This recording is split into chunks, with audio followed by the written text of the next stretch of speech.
ناظرین گرامی، اگر آپ نے بھی ارطغرل سیریل دیکھا ہوگا تو میں امید کے ساتھ کہہ سکتا ہوں کہ آپ کے دماغ اور دل دونوں جگہ پر یہ کریکٹر ایک اہم جگہ بنا چکا ہوگا۔ میں بات کر رہا ہوں سلیمان شاہ کی۔ آج کی اس ویڈیو میں ہم جانیں گے ان کے بارے میں کہ آخر سلیمان شاہ کی ریئل ہسٹری کیا ہے، اور لہٰذا کیا وجہ رہی کہ ان کی مزار کو ایک جگہ سے دوسری جگہ لے جایا گیا، اور بتائیں گے کہ آخر انہوں نے اپنی پوری زندگی کیسے گزاری۔ ناظرین گرامی، ویڈیو کو شروع کرنے سے پہلے چھوٹی سی گزارش ہے، آپ اگر چینل پر نیا ہیں تو چینل کو سبسکرائب کرتے ہوئے پاس ہی میں گھنٹی کے بٹن کو بھی ضرور دبا دیں، اور ہماری حوصلہ افزائی کے لیے ہماری ویڈیو کو ہمیشہ لائک ضرور کیا کیجیے تاکہ اسی طرح کی نالجبل ویڈیوز کا یہ سلسلہ ہم جاری رکھ سکیں۔ ناظرین گرامی، یہ کہانی ہے سرداروں کے سردار سلیمان شاہ کی، اس سردار کی کہانی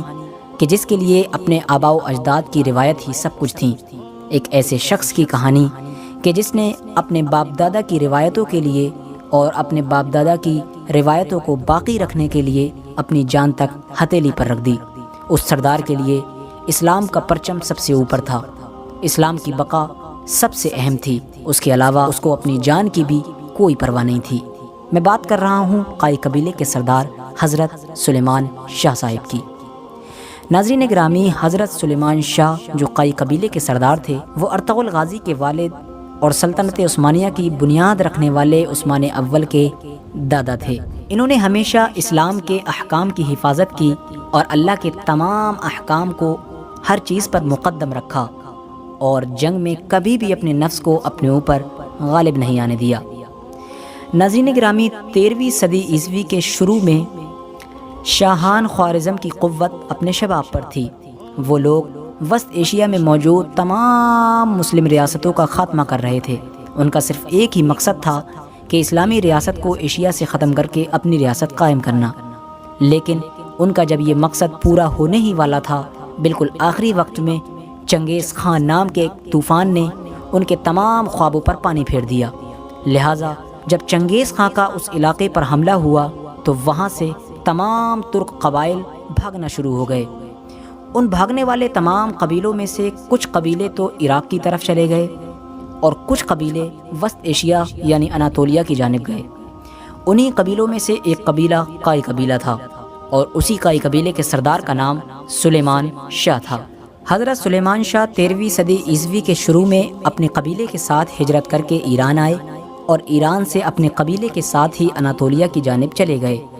لہٰذا سلیمان شاہ اپنے قبیلے کو ایک ایسی جگہ آباد کرنا چاہتے تھے جہاں پر مسلم ریاست قائم ہو، تاکہ منگولوں سے ان کا پورا قبیلہ محفوظ رہ سکے۔ جس زمانے میں سلیمان شاہ اور ان کے قبیلے کے آدمی اور ان کے قبیلے کے بہادر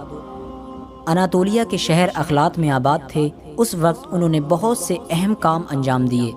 ایسے کام انجام دیے کہ جن کو تاریخ آج تک نہیں بھول سکتی۔ ناظرین گرامی، انہی کاموں میں سے ایک کام یہ بھی تھا کہ اس اخلاط شہر میں کچھ عیسائی ایسے لوگ آباد ہو گئے تھے جو ڈاکہ زنی کرتے تھے اور وہاں کے مسلمانوں کو ستایا کرتے تھے، وہاں کے غیر مسلموں کو بھی پریشان کیا کرتے تھے۔ لہٰذا حضرت سلیمان شاہ اور ان کے قبیلے کے بہادروں نے مل کر اس پورے گروپ کو شکست دی اور ان کا وہاں سے نام و نشان مٹا دیا۔ لہٰذا اسی دن سے ارطغرل غازی کے نام کے بھی چرچے شروع ہو گئے تھے، کیونکہ انہوں نے ایک ایسے لوگوں کو منہ توڑ جواب دیا تھا جن سے ہر کوئی ڈرتا تھا۔ پھر ایک وقت ایسا بھی آیا کہ جب اخلاط میں بھی ان لوگوں کے اوپر موسم کی مشکل آنے لگی تو قائی قبیلے کے سردار نے شام کے شہر حلب کی طرف اپنے قبیلے کے ساتھ ہجرت کرنے کا فیصلہ کیا۔ لہٰذا ارطغرل غازی سیریل دیکھنے والے جانتے ہوں گے کہ حلب میں ان کا قیام ممکن نہیں ہو سکا تھا، لہٰذا اسی وجہ سے وہ کبھی ادھر ہجرت کر رہے تھے، کبھی ادھر، ایک جگہ پر قیام نہیں ہو پا رہا تھا۔ یہ ہجرت کا سلسلہ جاری ہی تھا کہ اچانک سے سلیمان شاہ کی ایک دریا میں ڈوبنے کی وجہ سے وفات ہو گئی، اور اس وفات کے بعد ان کے جسم کو اس دریا کے پاس ہی دفن کر دیا گیا۔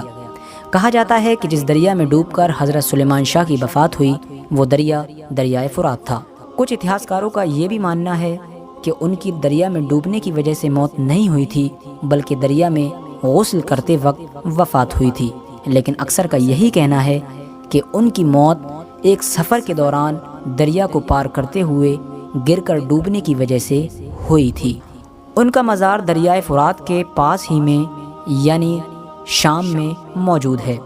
لہٰذا جب تک 1923 کا معاہدہ نہیں ہوا تھا اس سے پہلے تک ترکی حکومت کو ان کی مزار پر اپنا پرچم لگانے اور وہاں پر اپنے نمائندے کھڑے کرنے کی اجازت تھی، لیکن جس دن سے خلافت عثمانیہ کو ختم کیا گیا اور 1923 میں جو معاہدہ ہوا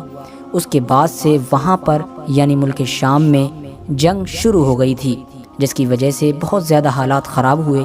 لہٰذا ایسے حالات بن گئے کہ 2015 میں اچانک سے ان کی مزار کو ملک شام سے ترکی میں منتقل کرنا پڑا۔ ترکی حکومت نے بڑا سوچ سمجھ کر یہ فیصلہ لیا اور 2015 میں ان کی مزار کو ملک شام سے ترکی ملک میں منتقل کرا لیا۔ ناظرین گرامی، یہ بڑی ہی حیرت کی بات ضرور ہے کہ کوئی بھی مزار ایک جگہ سے دوسری جگہ کیسے جا سکتی ہے، لیکن یہ یقیناً ہوا ہے۔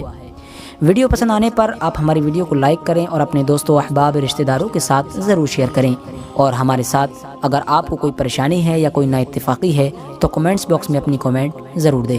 السلام علیکم ورحمۃ اللہ وبرکاتہ۔